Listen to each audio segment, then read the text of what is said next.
Ladies and gentlemen, good evening and welcome back to our YouTube channel once again. And it is my hope and prayer that this video is actually going to find you guys in good health. Personally, I am fine, as you can see. Kisumu is also fantastic, and maybe you could also let me know where you are watching the video from, the county or the country, in case you are out of the republic. I know I am a bit late today because I attended some funerals somewhere in Karachunyu, deep down there, but I am now back. Raila Odinga today attended series of political activities in Kakamega. Now, according to updates on his Facebook page, Kakamega County ODM leaders and stakeholders engagement. So that was the first activity which he attended.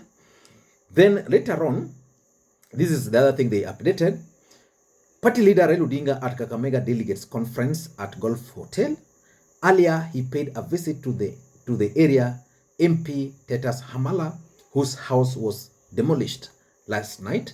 You know, there's this story where some people just decided to demolish houses in the Milimani area of Kakamega, and they are saying that those people are actually trying to grab those lands. And then later on, there was ODM recruitment rally, Hayenga, Kakamega County. And of course, there was also another ODM recruitment rally, Bokora, Kakamega County. So which means there were several or series of political activities that Raila Odinga attended in Kakamega.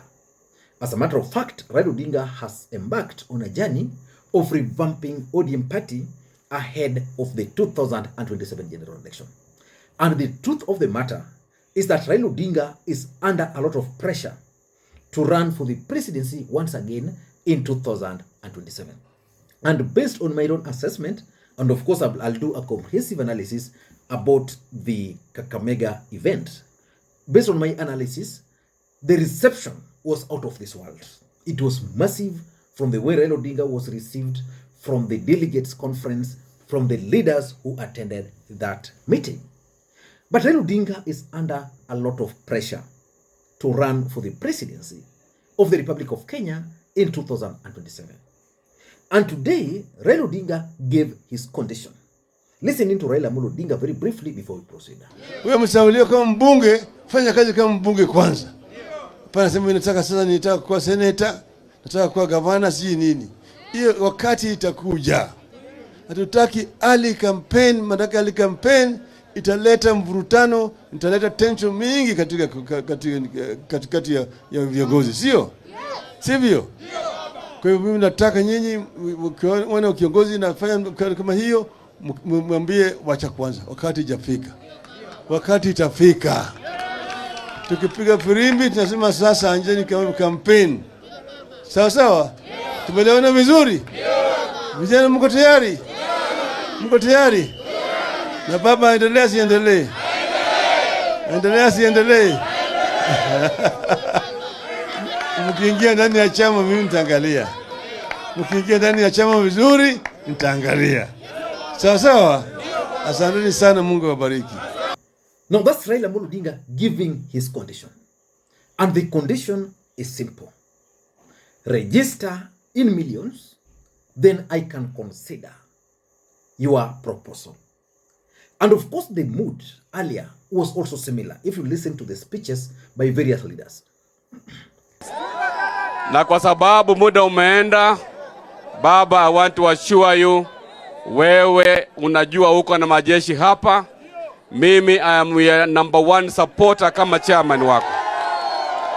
Tutakusupport maelekezo yote ambayo utatuambia. Ukisema left tunaenda left, akisema right tunaenda right.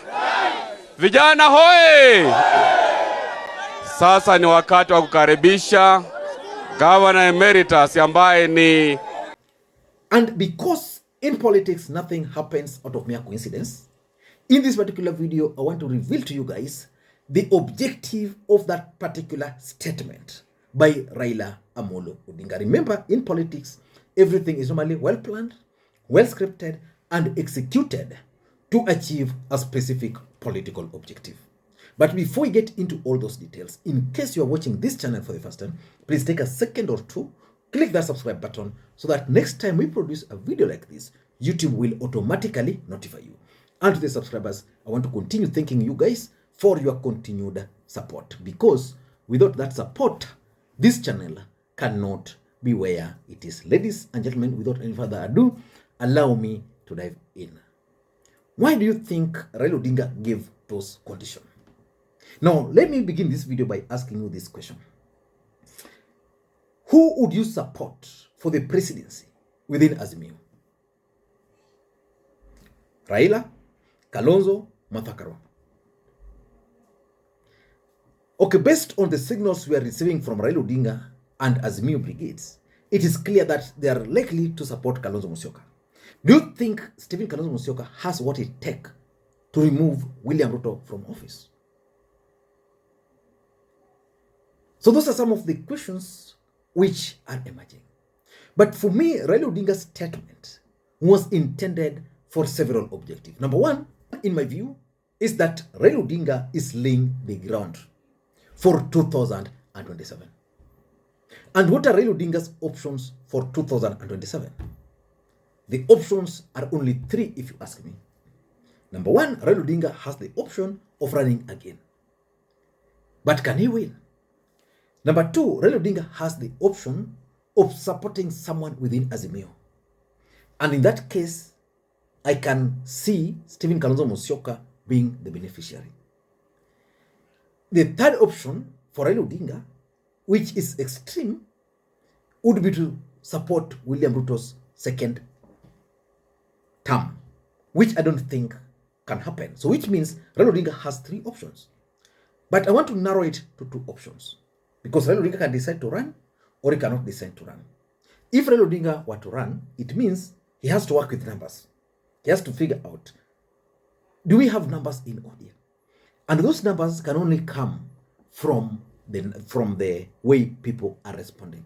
The fact is, like in Kakamega today, the outcome, the turnout was just massive, out of this world. I don't know his next plan or his next visit, but Kakamega, in my view, was massive. So if you were to run, then Kakamega can create for him that tempo, then the next place, the next place, the next place. But if Raila Odinga is not going to run, why would he then focus on recruitment of members? The truth is, in case Raila Odinga is not going to run, then I believe he's trying to create what is called euphoria. Like in 2002, where he endorsed Kibaki, and it was euphoric. Just like Ruto, when Ruto decided to support Uhuru, you know, amongst their supporters, it was euphoric. So Raila Odinga can actually charge his supporters to register, and they would put pressure on him to run. Then at last minute, he would tell them, I cannot run because if I run, Kalonzo run, you know, we are going to split our votes. You know, we must bring our votes together to remove the enemy who is Ruto. Then euphoria. And I think that's what he's trying to do. So basically, all this is intended to lay the ground for 2027. Number two, politics is a game of numbers. And these numbers, I've always explained to you guys, are either real or perceived. Like for example, in 2027, William Ruto did not have the numbers, the real numbers, but he created perceived numbers, where he would ferry people to attend rallies. William Ruto would go to a place, you know, he would just cause commotion. William Ruto would go to places, he would buy roasted maize, just like that. So he created the perceptional numbers. And those perceptional numbers really helped William Ruto. Because when the right time came, people perceived him to have the numbers. Like in the mountain, everybody was like, oh, Ruto would go to Kiambu, and the turnout would be this. So people would shift to his side. But when it comes to Raila Odinga, game of numbers matter. And I'm sure his team are currently keenly monitoring the registration. And if those registrations will be okay for him, then they can motivate him to run. Remember, in ODM, there are several camps, but there's a camp that believes that Raila Odinga should actually be on the ballot. And this camp is also piling a lot of pressure on Raila Odinga. So this camp will be monitoring the turnout, the registration. If the registration will be massive, then they can go and persuade Raila Odinga, look, these are the numbers. People want you to run. So for me, it's about the game of numbers. And Raila Odinga, of course, if he'll realize, nothing much here, then he will not run. Number 3, it is also a strategy to rally Kenyans to join ODM party. Remember, ODM, as a matter of fact, is the dominant party in the Republic of Kenya today. You can talk of UDA having the numbers, but when you talk of now the real numbers, it is ODM. It has the real numbers. It has the structures. So why would Raila Odinga rally Kenyans to join ODM party? Simple. With good numbers, it means Raila Odinga can actually use those numbers for coalition building. A strong ODM, a strong Wiper, a strong UDA, ile party ya Wamala inaitwaje?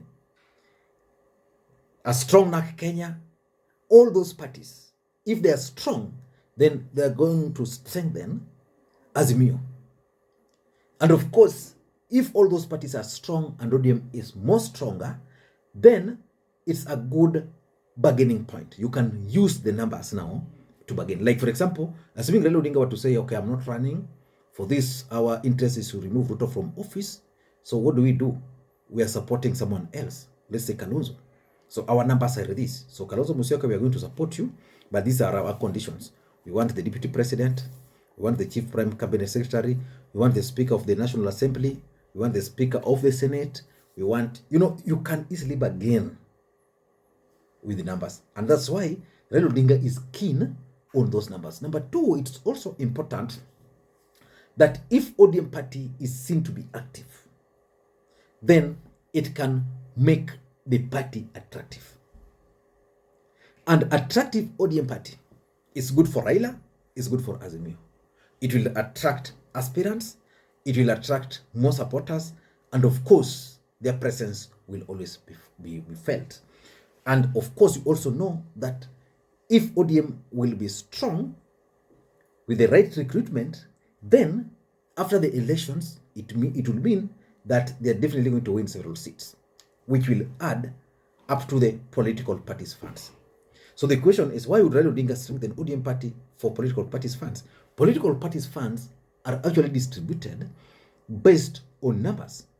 So it means Raila Odinga can strengthen ODM party so that in Kakamega County, instead of having DAP Kenya winning or another party winning, all those seats will go to ODM party. You go to Nairobi, instead of having these other independent parties winning, they go through ODM. So it means they will add the numbers. And of course, definitely, with a strong ODM party, it would mean it will be attractive to aspirants. Let me tell you, there is the impact of having aspirants on the party. For example, I want to use Manyakach constituency. Already I know of 3 gentlemen who are running. There is Vin Daddy, there is Okotho Pande, and then there is this citizen guy, Trevor Ompija. He's also planning to run. All those people currently, they are ferrying and registering their supporters to join ODM. Or they are registering their supporters who are first-time voters to join ODM party. So that's how important aspirants are. So during campaigns, if a party has like 10 aspirants, as much as it's also a political headache on how they're going to choose one, but the fact is, it gives the party publicity. Like in a weekend during campaigns, if the party has 10 aspirants, one aspirant going this side, another one there, the party will be visible. And number 4, the 4th thing is also, it could be as a new strategy to consolidate strongholds. I think this one I've explained severally, that one of the things Azimio la Umoja One Kenya needed is to have strong individual political parties. And that's why I expect Kalonzo Musyoka to also identify his strongholds. If his stronghold is Ukambani, Kalonzo must go and consolidate Ukambani. If the stronghold is also in the coastal region or northern Kenya or certain parts of Mount Kenya, he can then focus on those particular regions to strengthen as part of the strategy of consolidating the stronghold. And of course, Raila Odinga is also conducting is also giving this condition because he wants to give ODM party visibility. And with visibility, good for him. I don't know what you think. That's my take. Until next time, this is Lee Makwiny. Have you enjoyed the video? Let me know in the comment section. And of course, I want to hear your opinion about the audio. I know it's sad that I ordered some gadgets yesterday. They were supposed to arrive today, but because I was in the funeral, the guy who received them told me that there was some error. The cords was not compatible, so the guys will reset it again, which means tomorrow also we'll do a video without the condenser microphone, and it's a lesson. Now I'll not have one, at least I'll have spare. So let me know if it has affected the quality of the audio, and if it has, kindly know that I am very sorry, but I know you guys will always support this channel. Ladies and gentlemen, good evening.